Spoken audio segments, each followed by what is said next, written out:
बिस्मिल्लाहिर्रहमानिर्रहीम। अस्सलाम वालेकुम नादरीन, आप यूट्यूब चैनल देख रहे हैं। मैं इमरान खान हूँ। नादरीन, वही हुआ जिसका डर था। दो बहुत बड़ी खबरें हैं, एक गिलगित बल्तिस्तान से है और एक आज़ाद कश्मीर से है। रावलाकोट लहूलुहान हो गया है। पाकिस्तान की एस्टेब्लिशमेंट ने जो खेल खेला उसका नतीजा निकला है और इंतहाई अफसोसनाक इत्तलात आ रही हैं रावलाकोट से। यहाँ पे सिक्योरिटी फोर्सेस के लोग जो हैं वो भी शहीद हुए हैं, आम शहरी बहुत बड़ी तादाद में शहीद हुए हैं और रात गए वहाँ पे कार्रवाई डाली गई जिसके नतीजे में ये सारा इंसिडेंट हुआ है।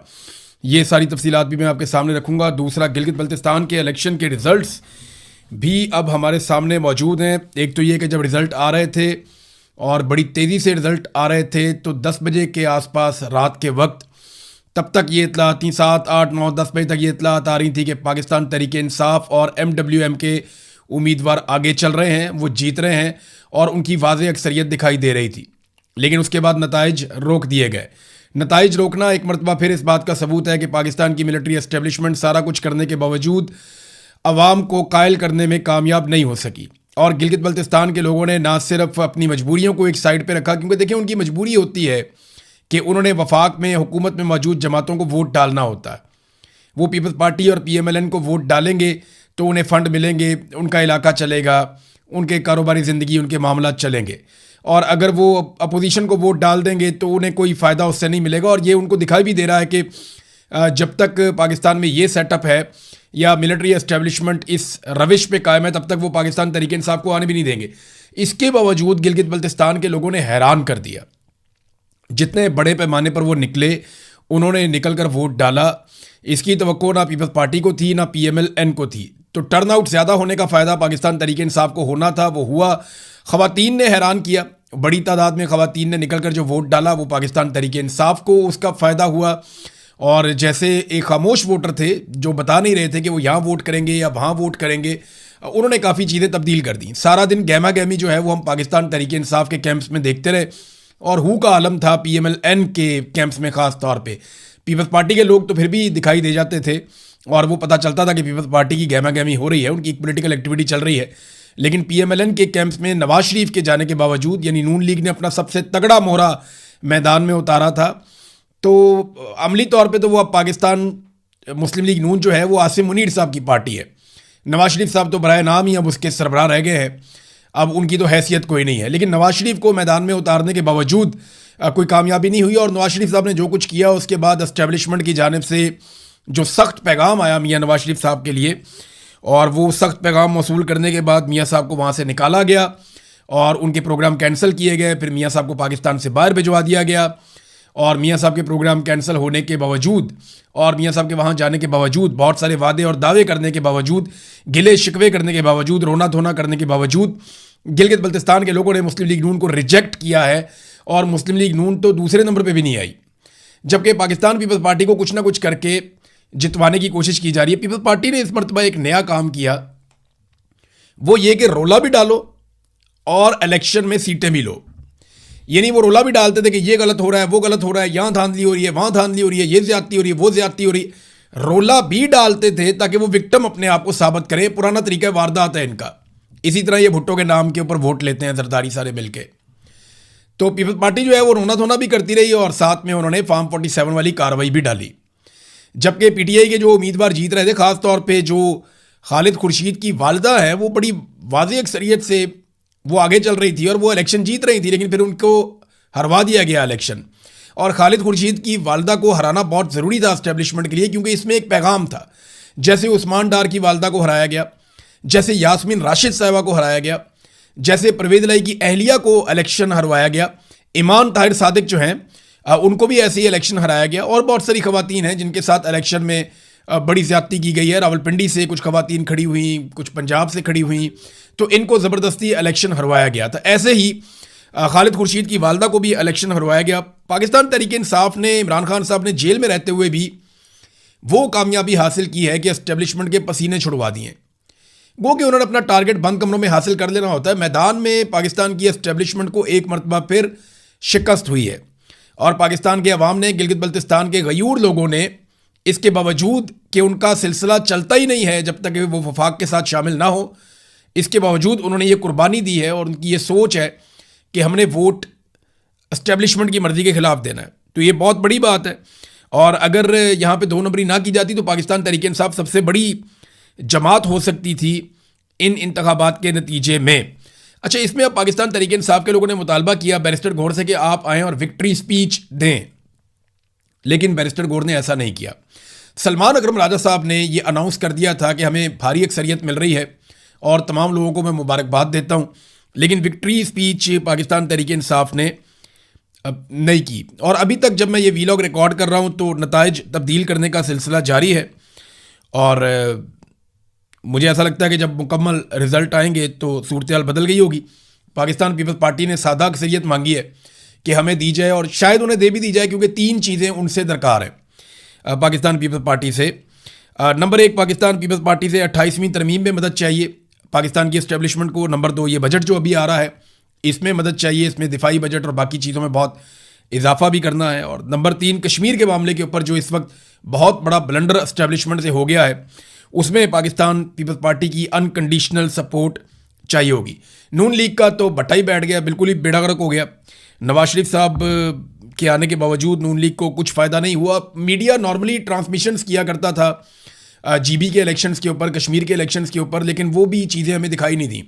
यानी मीडिया को भी दीवार के साथ लगाया गया, उनको इजाज़त नहीं थी कि आप खुलकर चीज़ों को रिपोर्ट करें या चीज़ों के बारे में बताएं। भारत कैदी नंबर 804 जिसकी मुलाकातें भी बंद हैं, जिसकी एक आंख भी हुकूमती ज़राए के मुताबिक ज़ाया कर दी गई है, जिसके साथ जुल्म और जबर का एक सिलसिला जारी है, उस कैदी नंबर 804 ने जेल की सुलाखों के पीछे से बैठकर एक मरतबा फिर पाकिस्तान के निज़ाम को, एस्टेब्लिशमेंट को शिकस्त दी है।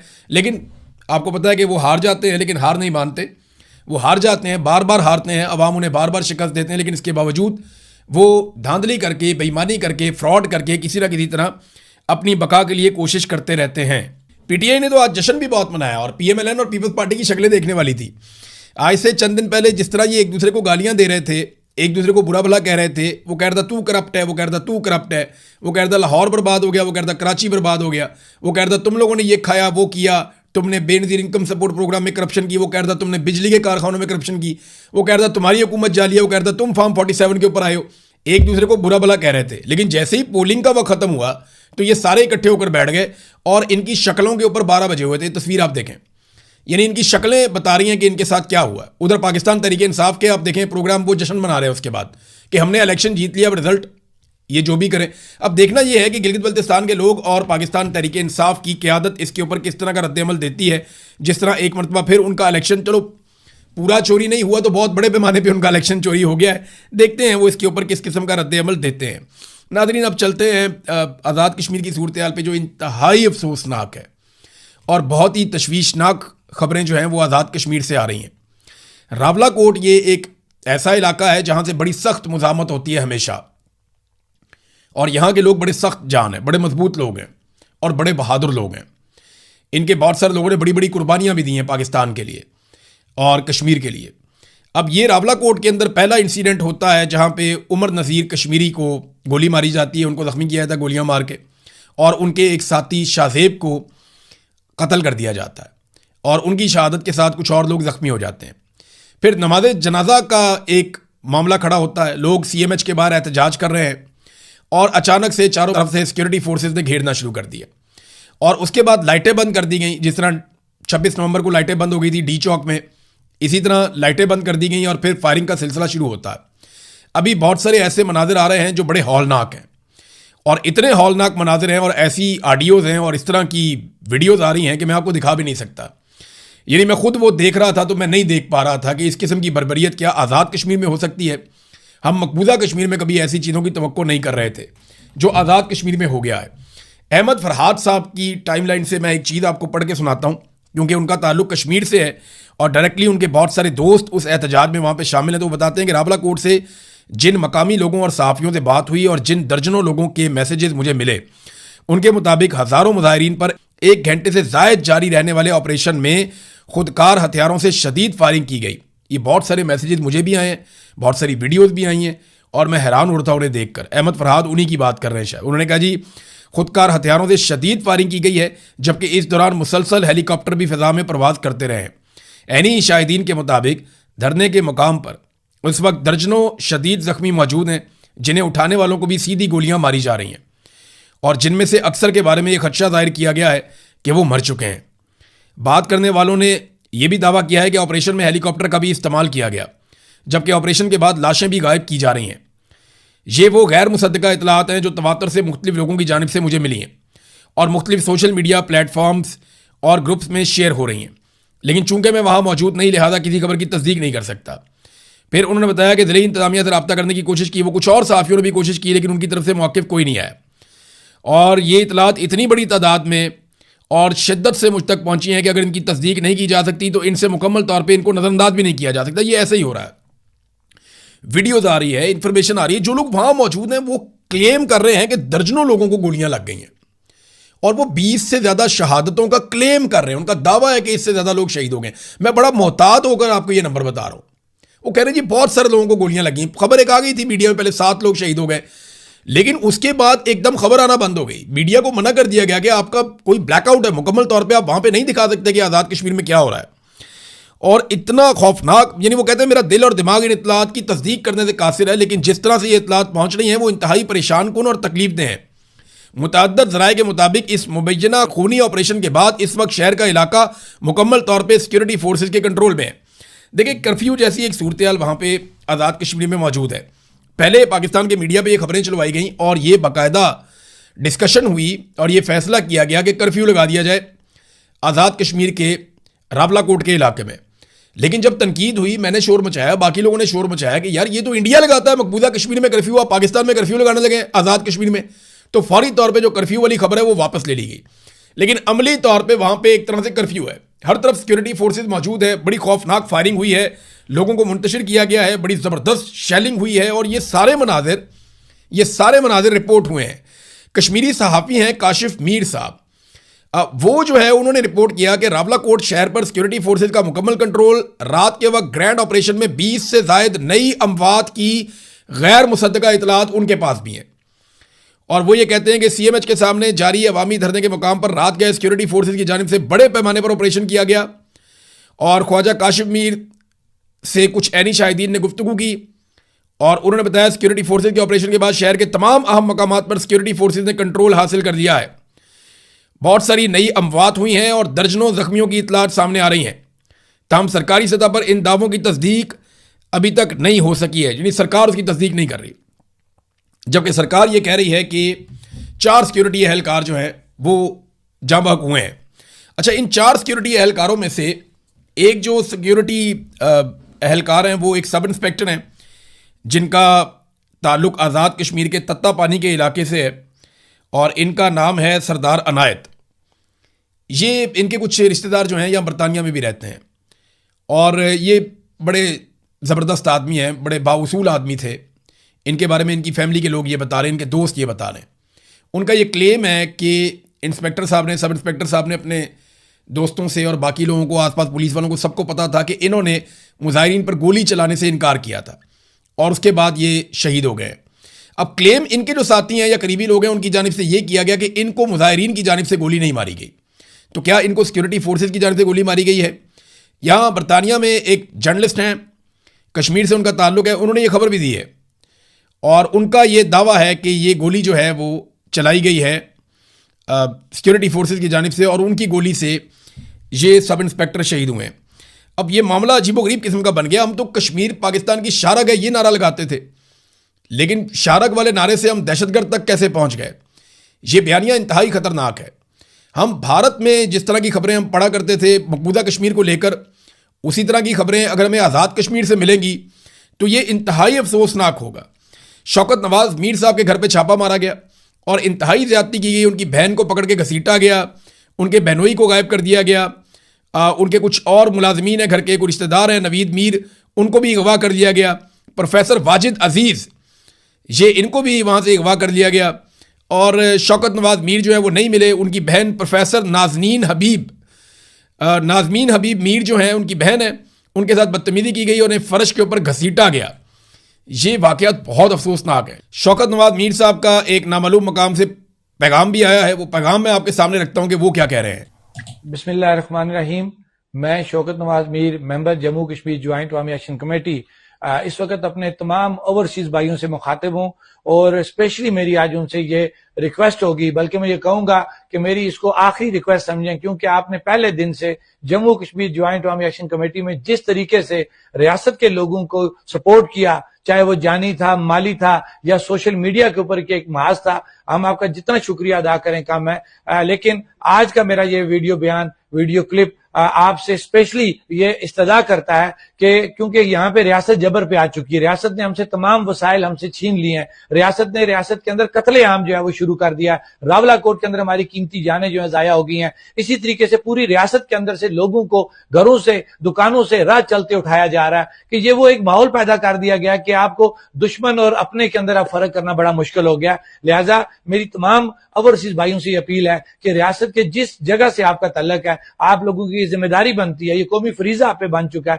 कि रियासत के लोग इस वक्त मजबूरी में है, परेशानी में है और वो बेबस हो चुके हैं। आप लोगों की जिम्मेदारी बनती है कि अपने मेरे इस मैसेज को सुनते हुए अपने अपने घरों के अंदर कॉल्स के जरिए उनसे राब्ता करें और उनको ये कहें कि 9 जून को मुकम्मल रियासत को लॉकडाउन करते हुए बाहर निकलें। और खास तौर पे अगर किसी इलाके के अंदर एडवांस वर्किंग स्टार्ट होगी, एडवांस लॉन्ग मार्च स्टार्ट हो गया, तो आप लोगों की जिम्मेदारी बनती है कि उन लोगों को ये कहें कि वो अपने कोर मेंबरान, अपने जिम्मेदारान से राब्ता करते हुए जो डेट उन्होंने फाइनल किया कि वो 9 जून से पहले की उन्होंने फाइनल किया, तो वो उनको फॉलो करते हुए बाहर निकलें। क्योंकि अगर आज हम बाहर ना निकले तो हमें मार दिया जाएगा, खत्म कर दिया जाएगा, इस रियासत को खत्म कर दिया जाएगा, इस रियासत की शनाख्त को खत्म कर दिया जाएगा। बहसीत कश्मीरी मेरी और आपकी जिम्मेदारी बनती है कि अपनी रियासत की खुशहाली को बहाल रखते हुए, रियासत की सालमियत को बहाल रखने के लिए हमें जुड़े रहना पड़ेगा। और मेरे इस मैसेज को आपकी जिम्मेदारी बनती है कि पूरी रियासत के अंदर बाहर से बैठ के आप लोग अपने घरों में कॉल्स करके तमाम लोगों की बात बताएं, नौजवानों को, बुजुर्गों को, कि जम्मू कश्मीर ज्वाइंट अवामी एक्शन कमेटी के हर मैसेज को फॉलो किया जाए। ये शौकत नवाज मीर साहब की आपने बात की, उन्होंने एक जुमला बोला कि रियासत की शनाख्त। अब देखें, पाकिस्तान में एक नया मुतालबा शुरू हो गया है और ये मुतालबा वो लोग कर रहे हैं जो PMLN या मिलिट्री एस्टेब्लिशमेंट के करीब हैं। तो इसका मतलब ये है कि इसके ऊपर भी डिस्कशन हो रही है कहीं पे। मुतालबा ये किया जा रहा है कि आज़ाद कश्मीर को पाकिस्तान का हिस्सा करार दे दिया जाए। देखें, मेरे ख्याल में ये अक़वाम मुत्तहिदा में और आलमी सतह पर अपने केस को तबाह करने की एक साजिश हो सकता है। आप ये कैसे कर सकते हैं? मकबूजा कश्मीर वाला आपका मुकदमा ही खत्म हो जाएगा अगर आपने आज़ाद कश्मीर को पाकिस्तान का हिस्सा डिक्लेयर कर दिया। आप तो ये कहते हैं कि कश्मीर का फैसला कश्मीरी करेंगे और इस्तिस्वाब राय के जरिए होगा, अक़वाम मुत्तहिदा की करारदाद के मुताबिक होगा। अगर आप ये कर देते हैं तो नरेंद्र मोदी की तो जीत हो जाएगी, भारत तो जीत जाएगा अपने मौक़िफ़ में कि जनाब हमारे पास जो कश्मीर है वो हमारे पास है, जो आपके पास है वो आपके पास है। और जनरल बाजवा दर्जनों सहाफ़ियों को ये ख्वाहिश का इजहार कर चुके हैं कि भूल जाओ कश्मीर को, अब जो हमारे पास है वो हमारे पास है, जो उनके पास है वो उनके पास है। जनरल बाजवा गोलमोल करके ये बात कई मरतबा कह चुके हैं और उसके बाद से अब तक हम देख रहे हैं कि वही पॉलिसी चल रही है। तो ये जो ख्वाहिश का इजहार किया जा रहा है, मेरे ख्याल में ये पागलपन है। ये कश्मीरियों की जो 70-80 साल की जिद्दोजहद है उसको तबाह करने की कोशिश है। ये कश्मीरियों का एक प्रॉब्लम आपको समझ नहीं आ रहा, वो हार नहीं मानते, वो लड़ते रहते हैं। इंडिया ने 10 लाख फौज दाखिल की हुई है मकबूजा कश्मीर में, वहाँ पे वो आज तक हार नहीं माने, आज भी वो लड़ते रहते हैं, टक्कर मारते रहते हैं, लड़ाई करते रहते हैं। तो यहाँ पे आपने एक नया महाज खोल लिया है। एक महाज आपने बंगालियों के साथ खोला, फिर बलोचों के साथ खोला, फिर मुहाजिरों के साथ खोला, फिर पश्तूनों के साथ खोला, कबायलियों के साथ खोला, अब एक महाज आपने आज़ाद कश्मीर में आके खोल दिया। और जो GB में आपने कर दिया, वहाँ का नौजवान भी आपसे नाराज़ हो जाएगा। तो पाकिस्तान में एक के बाद एक महाज खोला जाता है। गुज़िश्ता चंद सालों में जो कत्लेआम हुए हैं उनमें 9 मई 2023 को एक कत्लेआम हुआ पाकिस्तानियों का, एक कत्लेआम हुआ 2024 में 26 नवंबर को पाकिस्तानियों का, एक कत्लेआम आज़ाद कश्मीर में इससे पहले हो चुका है, एक कत्लेआम तहरीक लब्बैक के कारकुनों का बड़े पैमाने पर मुरीदके में हो गया था, और अब एक कत्लेआम दोबारा से रावला कोट में हो गया है जिसमें कहा जा रहा है कि लाशें छुपाई जा रही हैं। मालूमात देखें हमें तब मिलेंगी जब ज्वाइंट अवामी एक्शन कमेटी कोई मौक़िफ़ देगी और बताएगी कि कितने लोग शहीद हुए और कितने लोग जख्मी हुए। जब मकामी सतह से इंफॉर्मेशन आएगी तो फिर हम कुछ कह पाएंगे। जो ओवरसीज पाकिस्तानी है कश्मीरी, वो बहुत गम और गुस्से में हैं, वो राब्ता कर रहे हैं लगातार और वो एक दूसरे के साथ जुड़े हुए हैं। मुझे ऐसा लगता है कि पूरी दुनिया में जहां जहां कश्मीरी मौजूद हैं वो बड़े ज़ोरदार तरीके से आवाज़ उठा भी रहे हैं और आगे उठाएंगे। तो पाकिस्तान की रियासत के लिए इससे बदनामी है, कोई फ़ायदा नहीं है, नेक नामी नहीं है।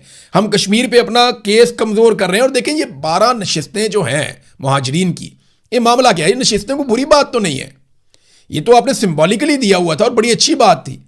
लेकिन इन नशिस्तों को पाकिस्तान की एस्टेब्लिशमेंट ने जिस तरीके से हुकूमतें गिराने और बनाने के लिए इस्तेमाल किया, जिस तरह से अपनी कठपुतली सरकार बनाने के लिए हमेशा इन नशिस्तों को इस्तेमाल किया, इन नशिस्तों के गलत इस्तेमाल ने इनको खत्म करने का मुतालबा शुरू करवा दिया।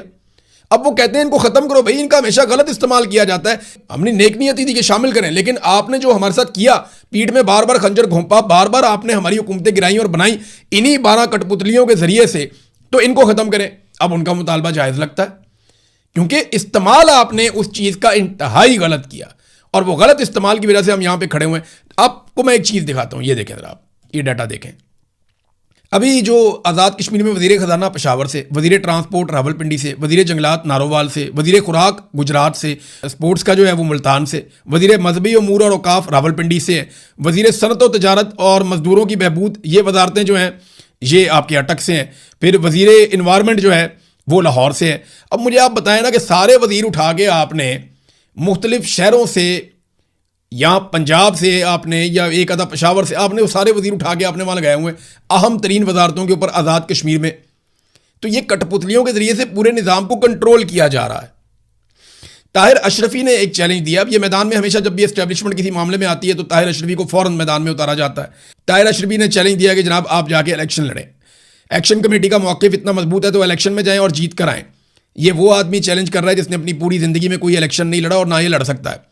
ताहिर अशरफी साहब काउंसलर का इलेक्शन नहीं लड़ सकते, और ये एक्शन कमेटी जैसी बड़ी अवामी ताकत को ये कह रहे हैं कि जाओ और जाके इलेक्शन लड़ो। अंदाज़ा करें कि क्या पिद्दी और क्या पिद्दी का छोड़वा। ये जब भी एस्टेब्लिशमेंट किसी के सर पे हाथ रखती है ना, तो वो उछल उछल के जैसे बातें करते हैं, लोग, मैं हैरान होता हूँ। अब नादरीन, ये इंतहाई अफसोसनाक खबरें और वाक़यात हैं, इनकी तस्दीक जैसे जैसे होगी हम आपके साथ शेयर करेंगे, और आज दिन में बहुत सारी चीज़ें हमारे सामने आएंगी। शाम तक हमें वेट करना पड़ेगा। कुछ इंटरनेशनल फ्रंट पे बहुत बड़ी बड़ी खबरें हैं, लेकिन पाकिस्तान में जो हो रहा है, अब क्या कहा जाए। तो एक तो जीबी का पूरा रिजल्ट आने दें, और उस पर पीटीआई का मौक़िफ़ आने दें, या जो उम्मीदवार जिनके साथ ज्यादती हुई उनका मौक़िफ़ आने दें, और फिर जो रावला कोर्ट में हुआ वो पूरी कहानी खुलने दें। रात के अंधेरे में जो किया गया, दिन की रोशनी में पता तो चलेगा ना। तो हम आपके सामने रखेंगे। अब तक के लिए इतने, अपना ख्याल रखिएगा, अपने इस चैनल का भी अल्लाह हाफ़िज़।